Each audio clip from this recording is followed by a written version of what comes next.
खास मेहमान हमारे साथ जुड़ रहे हैं। अमित पवारी साहब हमारे साथ जुड़ रहे हैं, एमडी हैं सीआर फॉरेक्स एडवाइजर्स के। बहुत बहुत स्वागत है आपका अमित जी हमारे शो पे। हमारे साथ हैं फिरोज अजीज जी, जॉइंट सीईओ आनंद राठी वेल्थ लिमिटेड के। बहुत बहुत स्वागत है फिरोज जी आपका हमारे शो पे। और हमारे साथ हैं Atul Joshi sir, founder and CEO oyster capital के। अतुल सर बहुत बहुत स्वागत है आपका हमारे शो पे। अमित जी, चर्चा की शुरुआत क्विकली आपसे चर्चा करते हुए, 2026 में इंडियन रुपी 8% लगभग गिर चुका है सर, और गिरने और रुकने का नाम नहीं ले रहा है। क्या हो रहा है सर, और क्या कुछ विंडोज दिख रहे हैं जिससे थामा जाए, या प्रेशर और जो डॉलर इनफ्लो है उसको हम मैनेज नहीं कर पा रहे? मतलब क्या दिखाई दे रहा है सीन सर? सर मैं इसी पॉइंट पे आपको कुछ कॉन्टेक्स्ट देता हूँ। मैं मार्केट में 18-20 साल से हूँ, और उदाहरण के तौर पे 2008 में जब सब प्राइम क्राइसिस हुआ था, तो अपना जो रुपया वीक हुआ था करीब करीब 28 से 30% हुआ। फिर आगे चल के 2013 में 25% वीक हुआ जब टेपर ट्रेंड में हुआ। 2018 में 18% वीक हुआ। 2022 करीब करीब जब रशिया यूक्रेन का वॉर स्टार्ट हुआ तो 11% वीक। इसका तात्पर्य क्या है? इसका तात्पर्य ये है, जब जब ग्लोबल कोई इश्यू होते हैं तब तक अपना रुपया कमजोर होता है। इसका कमजोर होने का लॉजिकल रीजन क्या है? As a country we are net importers of oil. अगर हम ऑयल बाय करते रहेंगे, डेफिसिट हमारा बढ़ेगा तो हमारा रुपया वीक होगा।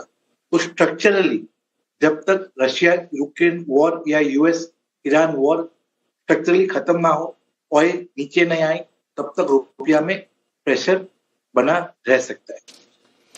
क्या सर हम शतक की तरफ जा रहे हैं? सर शतक की तरफ जा सकते, लेकिन कब जा सकते?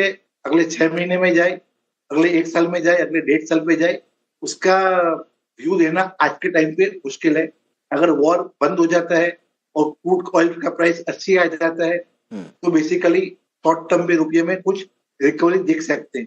अगर वॉर कंटिन्यू चलते रहे और 2 महीने तक, तो हो सकता है रुपये में प्रेशर बना रहे और रुपया 2 महीने में तो चला जाए। तो बेसिकली पॉइंट ये है कि आज के दिन पे जब यील्ड पूरे जगत में बढ़ रहे हैं और वॉर चल रहा है और कच्चा तेल का भाव ऊपर जा रहा है, तब रुपया में प्रेशर बनना एक नेचुरल फिनोमेना है। आरबीआई और गवर्नमेंट बहुत सारे स्टेप ले रहे हैं। जैसे आज भी अभी आरबीआई ने मार्केट के अंदर में लिक्विडिटी अब्सॉर्ब करने के लिए, डालने के लिए $5 बिलियन का बाई सेल स्वैप किया है। इससे मार्केट के अंदर पे 45,000 करोड़ का रुपये लिक्विडिटी आएगा।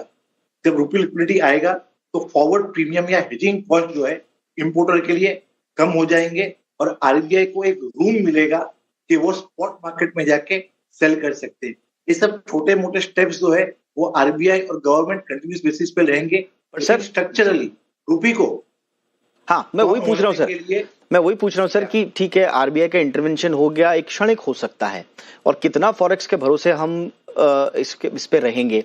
आपने कहा स्ट्रक्चरल चीजों को ठीक करना पड़ेगा, लेकिन आप स्ट्रक्चरल चीजों को ठीक करने के लिए आपने बोला युद्ध। अब युद्ध ऐसा लग रहा है युद्ध तो क्षणिक है, युद्ध तो हमेशा रहा नहीं, ना पहले से था। तो प्रॉब्लम्स लगता है कि पहले से थी। तो वो स्ट्रक्चरल चीजें कौन सी हैं जो हमें ठीक करनी है, और ये क्षणिक चीजें जो हैं ये कितनी ज्यादा इंपैक्ट कर रही हैं? एक आखिरी सवाल मेरा आपसे रहेगा।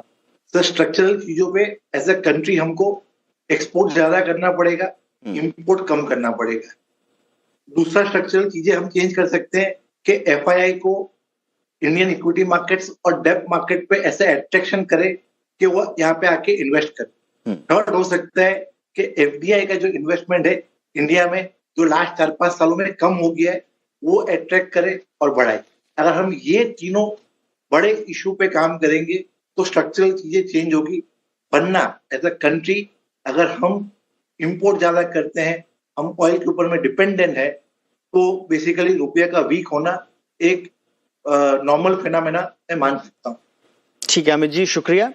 आपको जाना भी है तो हम ज्यादा समय आपका लेंगे नहीं। बहुत बहुत शुक्रिया जुड़ने